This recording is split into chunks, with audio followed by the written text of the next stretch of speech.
Salut la communauté, c'est Wakiyu pour des Waki News. Alors du coup aujourd'hui on se retrouve pour un nouvel type d'évent un petit peu qui ressemble un petit peu au dernier qu'on avait vu, sauf que ce coup-ci on perd pas les bonus, enfin bref on va y venir par la suite. En premier temps donc on va tout de suite partir sur les souvenirs de Galahad par rapport aux quêtes. Donc ça va être un event qui va se dérouler sur 5 jours, hein, d'où les 5 petits packs à choper pour le jour, donc qui vont vous permettre tout simplement de faire 6 combats par jour.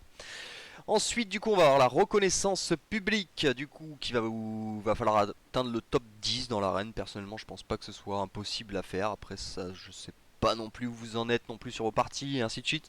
Mais bon, sachant qu'en plus, il y a des petits boosts qui vont peut-être pouvoir vous permettre de l'atteindre. Après, dans tous les cas, je pense pas que ce soit des bonus qui soient indispensables. Certes, c'est sûr, 2500 pierres de skin, on dit pas non.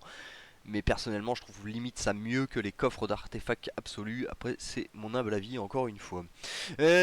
Ensuite, du coup, nous allons passer sur les dépenses d'émeraudes qui rapportent juste. Sur les achats d'émeraudes, je veux dire, qui rapportent juste des émeraudes. Donc, comme d'habitude, vous connaissez mon point de vue là-dessus. Un x4 est plus rentable, étant donné que maintenant on a des x5, ça ne se vaut pas du tout. C'est tout simplement mon avis. Après, ça ne concerne que moi, bien évidemment. Ensuite, on va voir là, du coup la dépense d'émeraude, où là, on voit qu'effectivement, on a des petits paliers et on voit que pour le coup, pour une fois, ils nous ont mis des gros gaps sur les 30 derniers. Mais bon, est-ce que vraiment ça donne envie d'aller les chercher, de claquer 120 000 émeraudes sur cette event?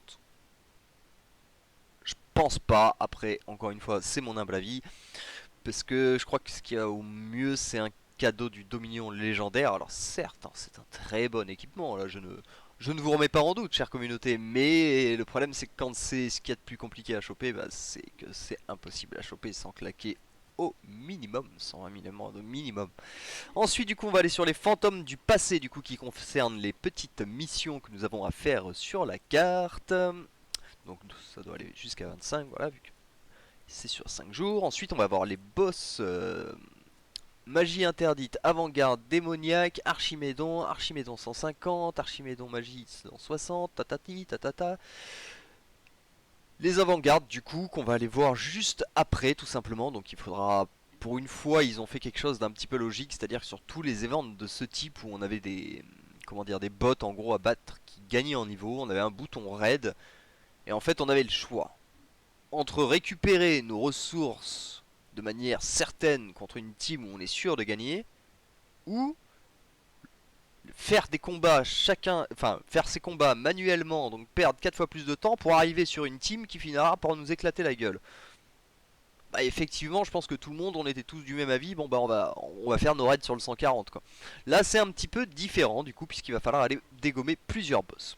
Alors est-ce que ce sera faisable encore une fois avec sans investir? C'est une très bonne question, mais c'est ce que nous allons découvrir au fur et à mesure de les ventes, car je vous avoue, comme je l'ai déjà dit sur la communauté, j'ai bossé toute la journée, je viens juste de débaucher, je me suis dit allez, on va faire quand même une petite vidéo parce que c'est quand même un event assez important, mais du coup j'ai pas eu le temps de trop scanner, j'ai pas eu le temps de faire mes calculs exactement pour savoir exactement ce qu'on pouvait faire en free player. Donc dans tous les cas ce sera fait dans les prochains jours. Ensuite du coup on va avoir ouvrir des coffres de l'outre-terre jusqu'à 250. Alors moi ce que je peux vous donner personnellement comme conseil, c'est ça permet de faire des dépenses qui sont quand même assez low. Tac tac tac, ici on est sur un event dans 5 jours. Donc ça va nous faire 3 plus 9, donc 12 fois 5 ça va nous faire 60. Donc on peut pousser jusqu'à 60, donc on va s'arrêter à 50 bien évidemment. Mais du coup ça va être tout simplement d'ouvrir vos deux premiers coffres à 90 sur les 3 héros. Et en fait ça va tout simplement vous permettre de faire 12 coffres par jour. Et donc ça va vous permettre de récupérer des bonus en plus pour un investissement qui est tout simplement minime. Je pense que c'est vraiment le moins qu'on puisse dire. Tout simplement à partir du moment où il y a des coffres de l'outre-terre, moi c'est ça que je fais quand je n'investis pas. Des fois j'investis pour pouvoir clean. Mais depuis quelques temps effectivement je me prends plus trop le chou et je complète les quelques premiers paliers de cette manière sans que la dépense soit déraisonnée. D'autant plus que là c'est 50, donc si on en trouve 12 par jour, ça fait 24, 36, 48, 50. 48, non, 48, 60. Donc du coup, excusez-moi, je suis fatigué, je l'ai dit, je viens de débaucher. Du coup, ce qui veut dire qu'on n'aura pas non plus besoin de le faire sur tous les jours pour pouvoir y arriver. Et ensuite on va avoir la glorieuse victoire, donc là c'est pour le boss du coup. Ça c'est pour les sbires et ça c'est pour le boss du coup de l'événement. Et donc comme toujours 120, 130, 140 et ainsi de suite et patati et patata avec des petites récompenses jusqu'au level 270. Ah, j'avais pas vu, non, c'est un cadeau du Dominion rouge qui donne au bout. Mais personnellement, je pense que sans investir, messieurs, dames, vous pouvez vous asseoir dessus.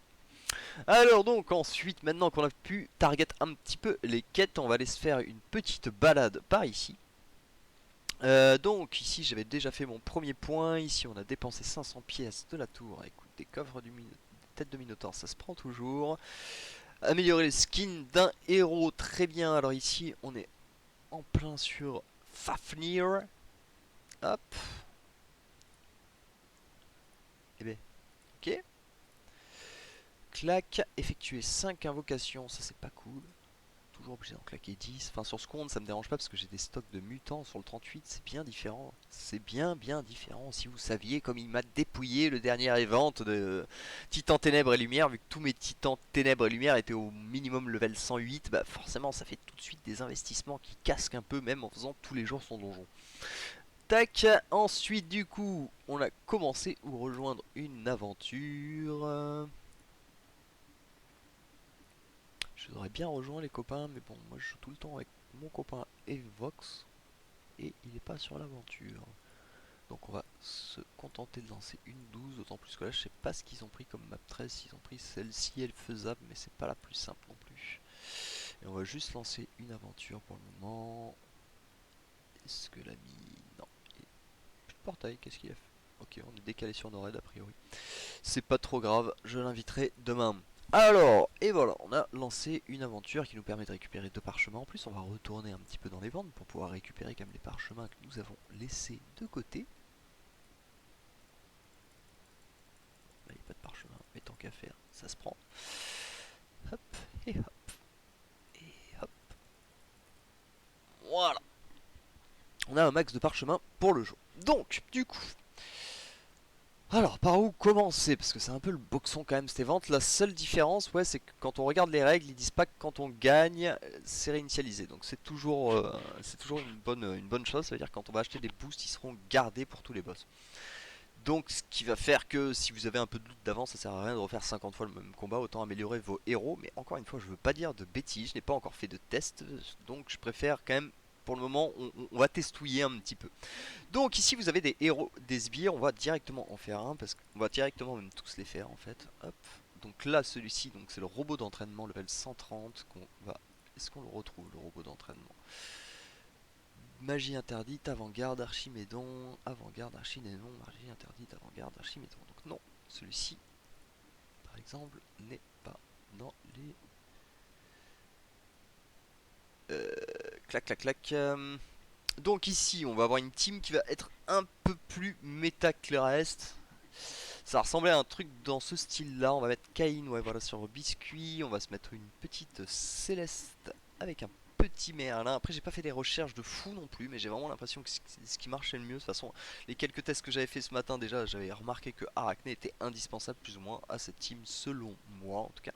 Et donc, on va se mettre Martha et on va augmenter les boosts de Caïn en fait, de AD en fait, qui sera le seul en fait tout simplement qui peut réellement régler le problème. Ah mince. Bah, je vais faire pause 2 minutes les amis.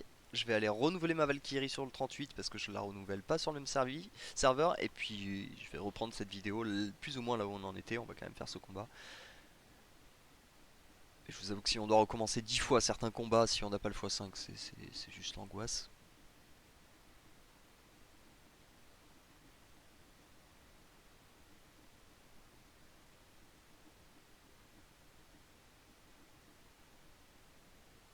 Bon voilà, le premier c'est assez simple, comme on peut le voir, c'est toujours par la suite. Ah oui, tac.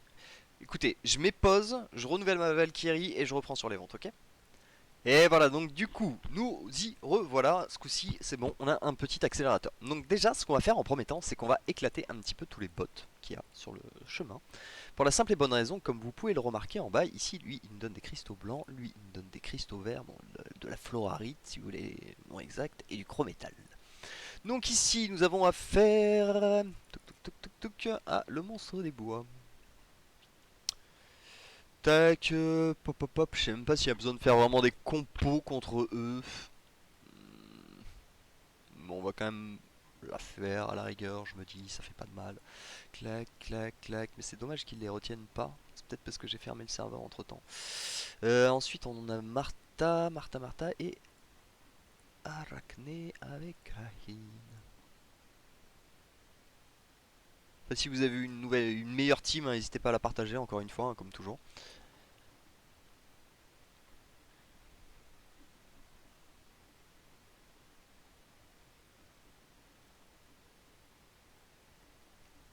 Alors déjà, ce que je peux vous dire sur la mage, en tout cas de Aurore et de Galahad, c'est qu'honnêtement, vous pouvez pas me dire le contraire, il est vraiment devenu laid. Enfin, je sais pas, je trouve que vraiment ça ne va pas. Je trouve que Aurore a une tête d'enfant, ce qui donne limite un côté un peu malaisant à la relation de Galahad et de Aurore. Enfin voilà, je dis ça, je dis rien, mais bon, on dirait qu'elle a 15 ans. Tac, bon allez, ça fait plaisir ce petit bouton x5. Ah sinon ça allait être très long. Et déjà que ça risque de faire une petite wacky news qui dure un peu. Clac, donc contre cela, on n'a pas trop de problème. Hop, ensuite du coup on va passer au troisième qui lui donne des cristaux jaunes. Qui s'appelle épreuve d'admission. Donc pour le coup, je vous avoue que jusque maintenant, je ne capte absolument pas, mais parce que je suis pas encore allé assez loin dans les bandes, je le découvre plus ou moins en même temps que vous. Le boss magie interdite, le boss avant-garde démoniaque et le boss de l'archimédon. Ils seront peut-être dans les suivants, on va voir. Hein. Nous allons voir ça, nous allons voir ça. Ici, nous avons affaire à épreuve d'admission. Cool, ouais, il a gardé ma team, c'est bien ça, c'est parce que j'avais quitté le serveur qu'il n'avait pas retenu.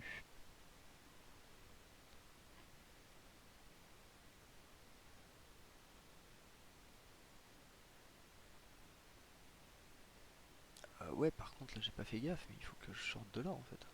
Parce que Rufus, j'ai quasiment que des dégâts purs et des dégâts magiques.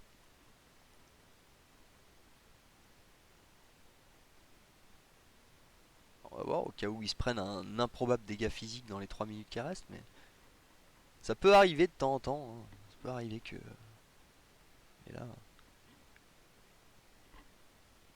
Ah, c'est arrivé. Les petits 1180. Bien, tu as bien mérité ta place ici. Merci, merci. Hop, ensuite, du coup, on a Corvus. Qui est magie interdite. Donc ça déjà voilà. Donc là on a le premier magie interdite qui commence du coup au level 130. Et donc on va revenir ici, magie interdite, il faut le battre level 140, 150, 160 et 160. Donc ça passe, s'il gagne 10 niveaux, c'est assez simple à faire. Tac, du coup par contre cette team est un peu éclatée. Du coup elle est pas mal à la rigueur peut-être pour les bots, mais pour le reste elle me plaît pas trop.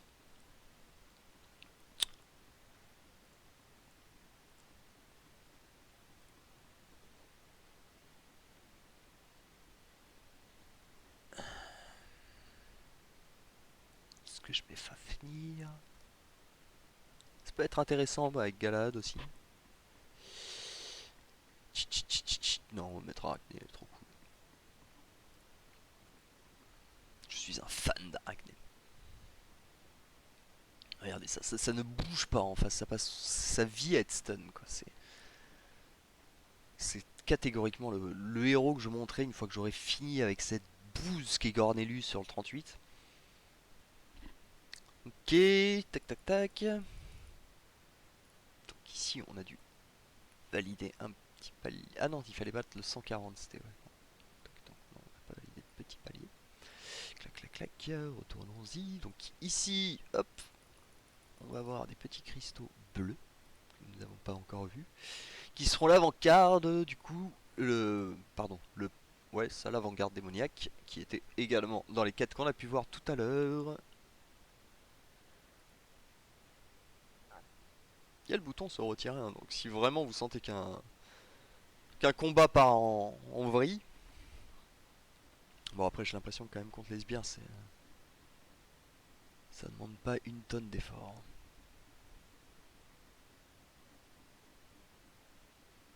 Oui, vas-y stun-moi, voilà, stun-moi Yasmine. Parce que alors perso, je sais qu'il y en avait pas mal qui m'avaient dit ouais, bon, son dernier skin, non, ça va pas trop changer, ça va pas trop changer. Excusez-moi, elle esquivait déjà bien, là c'est insupportable son esquive en fait à Nebula depuis qu'elle a son skin agilité. Ça lui a rajouté l'attaque physique qui lui manquait pour qu'elle puisse vraiment tout esquiver. Et du coup, on a pour finir, hein, il fallait s'en douter, l'Archimélon. Mais on n'a plus de parchemin d'honneur, ça je m'en doutais pas par contre. Tac, donc du coup faudra attendre demain pour faire l'Archimélon.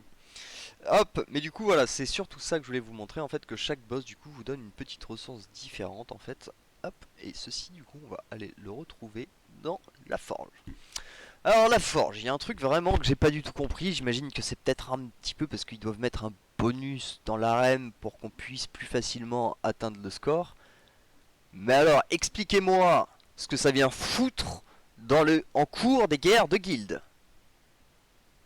S'il vous plaît, juste expliquez-moi ça. Hein. Parce que autant qu'ils nous mettent des boosts dans l'arène, à la limite, je peux comprendre qu'il y en a qui atteignent pas le top 10, donc ça peut aider. Ok.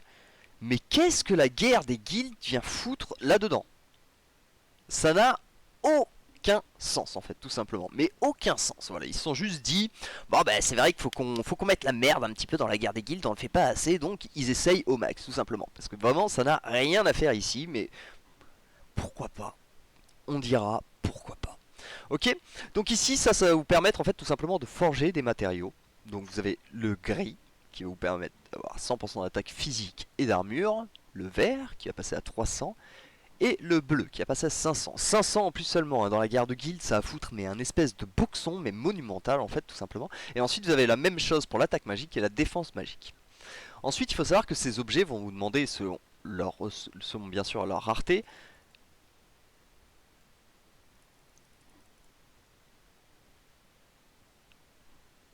Ah, mais c'est des petits bonus. Non, mais c'est pas des bonus qu'on met sur les drapeaux, ça. Non, ça n'a rien à voir.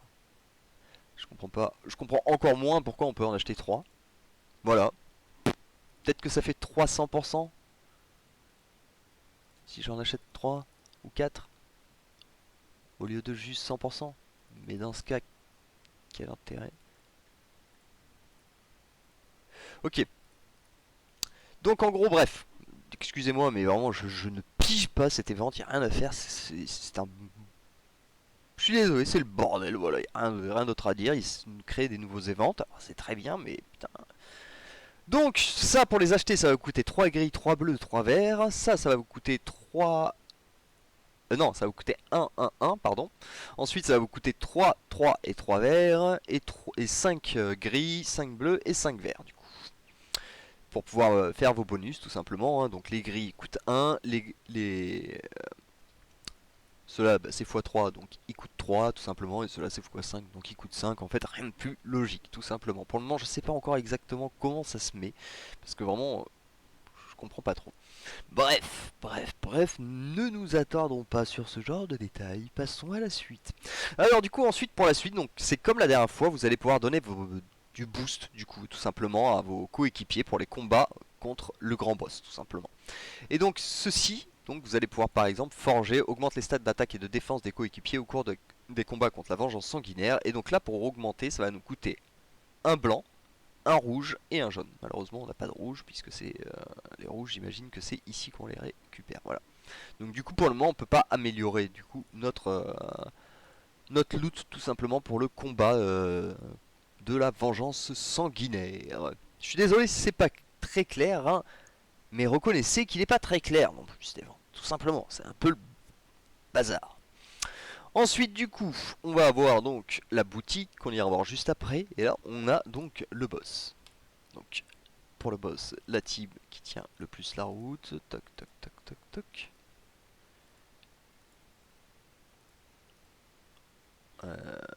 Ouais, Arachné. C'était Martache.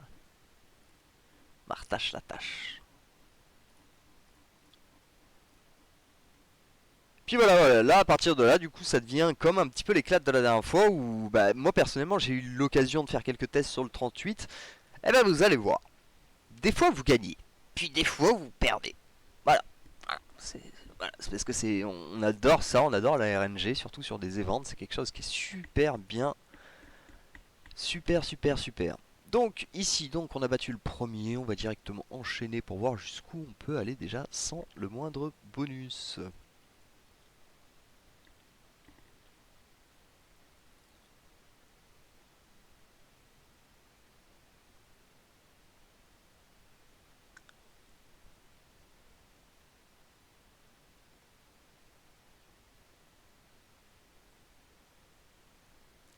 Je viens juste de ticker un petit truc.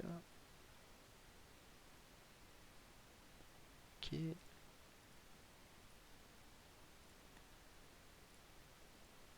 Ah non, non, je voulais pas. Désolé, chasse. De toute façon, désolé. Je voulais vraiment pas attaquer en plus, je voulais juste voir en fait un truc dans l'attaque. C'est vraiment par réflexe, pom pom, attaquer. Hop, puisque ça marche dans la grande arène. Voilà, c'est ça, ok. Ici on a les bonus tout simplement en fait. Donc là vous mettez le drapeau de guerre, là vous mettez le familier, le bonus vous le mettez comment? Alors là où il faut savoir que pour moi ce bonus vraiment ne vaut rien, hein, c'est tout simplement que décuple la puissance de ton équipe hein, pour chacun de tes combats. Bonus disponible au cours de cet événement. Donc ce sera juste pendant 4 jours que vous aurez ces boosts. Donc vous fiez pas non plus en vous disant cool il faut tout de suite prendre les bonus à 500%, dans 4 jours ça existe plus, enfin 5 jours, ça n'existe plus du tout, donc du coup forcez pas trop là-dessus non plus si vous voulez mon humble avis. Alors du coup on va retourner dans la vengeance sanguinaire, poc.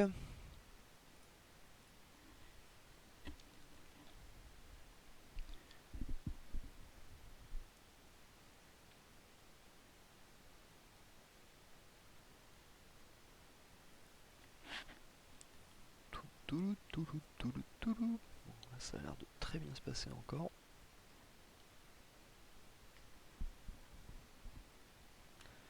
Au revoir Martha.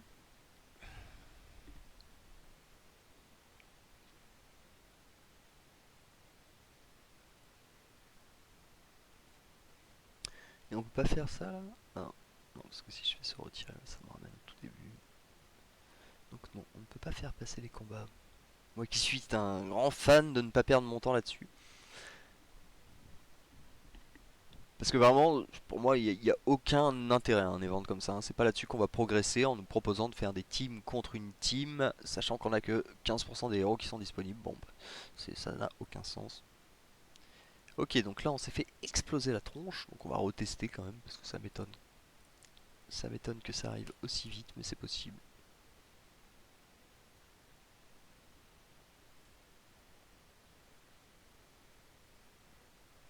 Non, Martha tout à l'heure était déjà morte à ce stade, quoique j'ai peut-être parlé un peu vite. Enfin, c'est pas le même fight dans tous les cas, hein. Il nous reste Martha et Galad à la fin. Mais bon, on va se faire Rouled pareil. On va retester une troisième fois. Dans tous les cas, on va pas enchaîner 50 tests maintenant, surtout que là je pense qu'en fait tout simplement ça ne passera pas. Enfin après il faut faire plein de tests, hein, parce que encore une fois là on voit que le combat s'est passé très différemment de toutes les autres fois. C'est vraiment n'importe quoi, c'est vraiment n'importe quoi, je vous jure.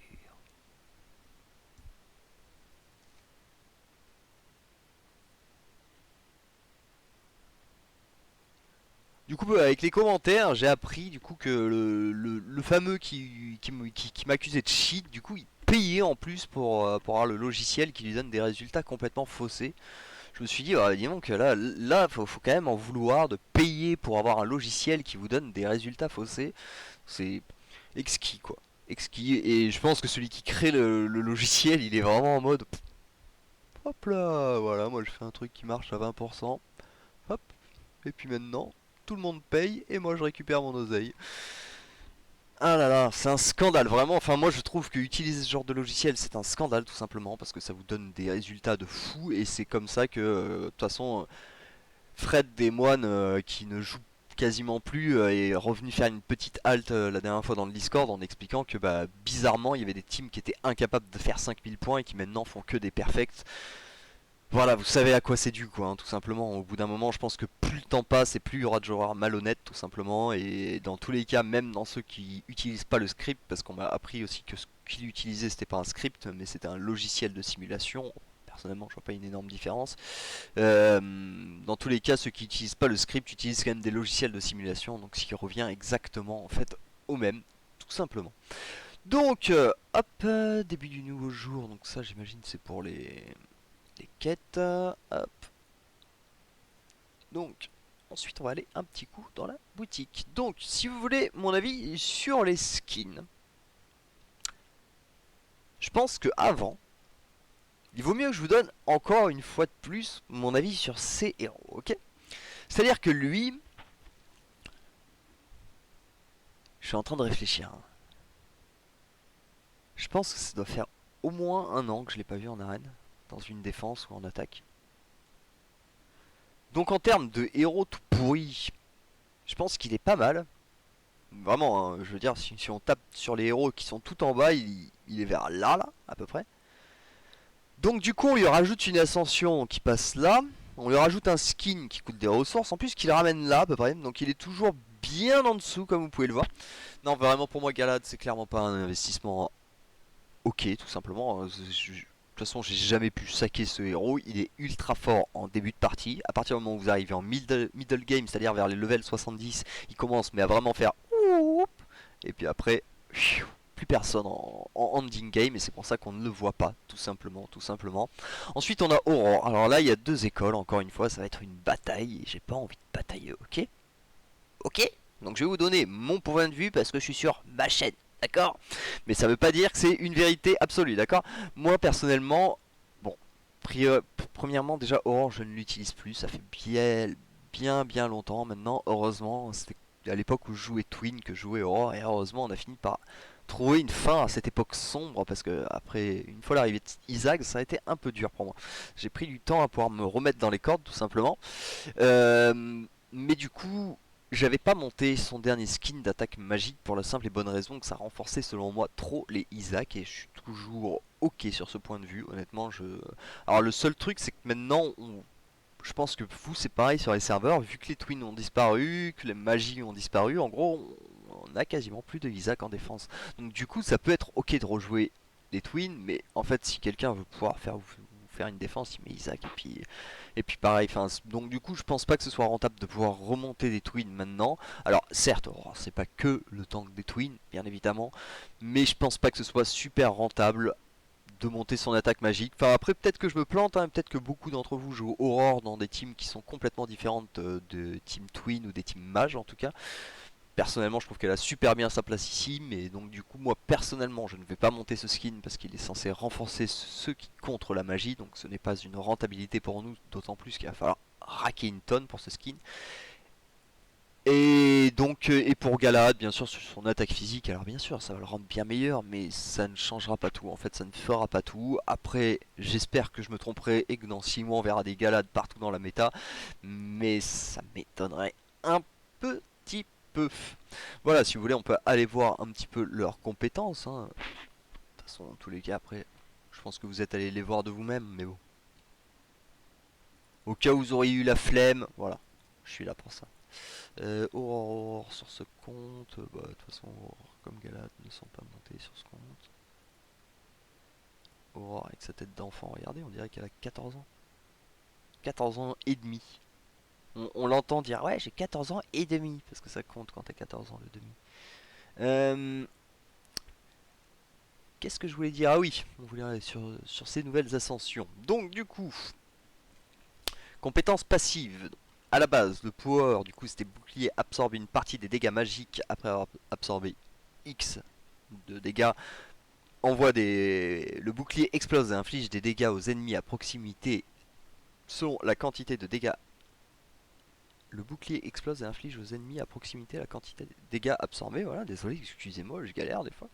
Et du coup, maintenant, avec le halo arc-en-ciel, hop, ça va être là de faire mon arène. Le bouclier de halo arc-en-ciel absorbe 25% des dégâts magiques qu'Aurore a esquivé. Donc du coup maintenant ça va passer également je pense sur les attaques physiques, hein, il en va de soi parce que bon esquiver de la magie, good luck à toi. Mais du coup ça va nous permettre d'avoir juste tout simplement un bouclier qui absorbe, c'est ici, qui absorbe en fait tout simplement à la base il absorbait 85% et maintenant du coup il va absorber 110% en fait tout simplement. C'est pas non plus foufou, c'est pas foufou selon moi, mais bon bref après c'est mon avis hein. Et du coup, ah mais il nous met la 2. Ah non, ok. Là, c'est deux fois la même qui nous met, c'est un peu bizarre. Et du coup, un éclair de lumière, donc ça, je crois que c'est son premier power. Pas dire de bêtises.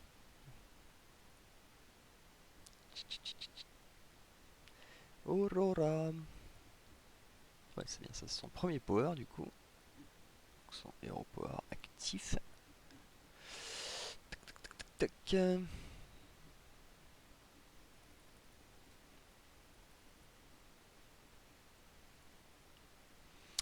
Et du coup, cristal de résonant, un éclair de lumière frappe le centre de l'équipe ennemie et inflige des dégâts à tous les ennemis autour du point d'impact. L'éclair de lumière produit par le cristal de Celias laisse derrière lui un cristal résonant. Le cristal dure 3 secondes. Chaque fois que le halo arc-en-ciel explose, une détonation supplémentaire se produit autour du cristal. Donc à chaque fois que ceci explose. Une fois que le bouclier a suffisamment chargé de dégâts, si par magie vous avez réussi à envoyer votre power au même moment, et ben ça pourra faire des dégâts en plus. C'est naze. Je suis désolé, mais c'est naze. Je n'ai pas d'autres mots, la commu. Je n'ai pas d'autres mots, je n'ai pas d'autres mots. Et puis lui, on va regarder, mais de toute façon, enfin voilà, charge impitoyable. Donc ça, c'est son quatrième power qui lui permet de décaler les adversaires. Ce rue annule les effets de contrôle tout en infligeant des dégâts aux ennemis proches. La compétence charge impitoyable s'active lorsque l'ennemi le plus proche utilise sa compétence ultime, ignorant le fil d'attente des compétences. Pas plus d'une fois toutes les 7 secondes, l'ennemi le plus proche, victime de la charge, perd 30% de son énergie. Ah, ça peut être pas mal, cela dit. Une fois que, en gros, le devant de ligne enclenche son Hero Power, il renvoie une charge. À la rigueur, c'est pas trop mal. On va pas non plus tout le temps cracher dans la soupe. Et ensuite, Vengeance du Fer fait s'abattre des épées de la justice sur la tête des ennemis. La compétence de pluie d'acier inflige également la compétence représailles aux ennemis ayant moins de 30% de PV, 5 points de dégâts max par attaque. Alors là, on va pas se mentir, je n'y comprends rien parce que je sais même pas ce que c'est représailles aux ennemis sur Galahad.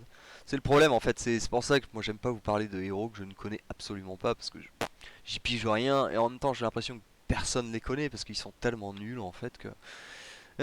tac tac tac, représailles, voilà c'est ça, effectue une attaque spéciale qui frappe l'ennemi ayant le moins de PV, voilà, c'est donc cela. Mais bon voilà, donc du coup pour moi personnellement c'est skin, je trouve que c'est de la bouse. Donc personnellement je vais pas m'attarder là-dessus. Sur la boutique on a donc des coffres de victoire, c'est pas ouf ouf ouf. On a des cœurs du chaos, c'est complètement exclu comme stuff, hein. Pour moi ça ne se vaut pas tout simplement. On a des grands coffres de skins, pour le coup ça reste toujours ok, je pense qu'on a tous besoin de skins, les grandes runes d'enchantement pourquoi pas, mais je trouve que les skins sont quand même un peu mieux. Ensuite on a les coffres aux pierres d'âme à 5000, hein, ça c'est complètement exclu aussi, la potion d'énorme XP c'est complètement exclu, même si vous débutez votre partie, ce n'est pas des ressources qui vont vous servir sur le long terme comparé aux autres. Donc du coup faites-moi confiance, vraiment ça ne se vaut pas. Ça c'est assez récent, avant on n'avait pas ça, l'énergie en bouteille, je trouve ça assez cool mine de rien, parce qu'on dit jamais non à de l'énergie. Donc là pour le coup je suis assez partagé entre les coffres de skin et l'énergie en bouteille. L'énergie est pas mal, surtout que ça peut nous permettre de combler pas mal des ventes où on demande de claquer pas mal d'énergie. Donc du coup c'est pas mal, avec 16 000 après on pourra en acheter que 22, ça fait pas non plus des masses, mais bon c'est toujours mieux que rien. Déjà ils nous le proposent donc on ne va pas râler. Ensuite on a les pièces d'artefacts qui sont pas mal effectivement, hein, ça reste une ressource très très ok. Et les coffres d'artefacts parfaits que je trouve pas foufou depuis qu'il y a les coffres d'artefacts absolus. Et ensuite on a le loot bien évidemment qui pour moi reste en général ce qu'il y a de plus rentable à récupérer comme ressource tout simplement. Si vous avez des héros à monter, si vous avez besoin de soutien du courage d'Andvari, des crêtes de Cicadas. Bon, la couronne de demi-dieu, good luck pour avoir 82 500 pièces. Donc voilà, en tout cas si vous avez des héros à monter, pour moi vraiment c'est sans hésiter, ce sera stuff et skin vraiment qui vont être investis, et pourquoi pas les potions d'énergie, mais je trouve pas ça non plus suffisamment rentable. Après encore une fois ça ne concerne que mon point de vue. Voilà voilà, bah écoutez je pense qu'on a fait le tour de cette vente, je crois qu'on a plus grand chose à raconter dessus. On peut aller se faire un petit tour à la limite rapido sur la leçon de Liane, mais bon, je pense qu'on n'a pas grand chose à dire. C'est le genre des ventes qu'on a déjà vu 10 fois, tout simplement. Là, il va quand même falloir que je me chauffe à faire mes flèches d'ascension pour aller débloquer un petit palier ou deux de plus. Tout simplement, vu que ça se finit tout à l'heure, il va falloir que je me bouge. Voilà, voilà, bah écoutez, je pense que on est arrivé à terme. Si la vidéo vous a plu, comme d'habitude, n'hésitez pas à lâcher un petit pouce et à vous abonner, ça fait super plaisir. N'hésitez pas à lâcher un petit commentaire, ça aide aussi pour le recensement de la chaîne. Et on se retrouve très très bientôt pour des nouvelles Wacky News. Allez, ciao ciao!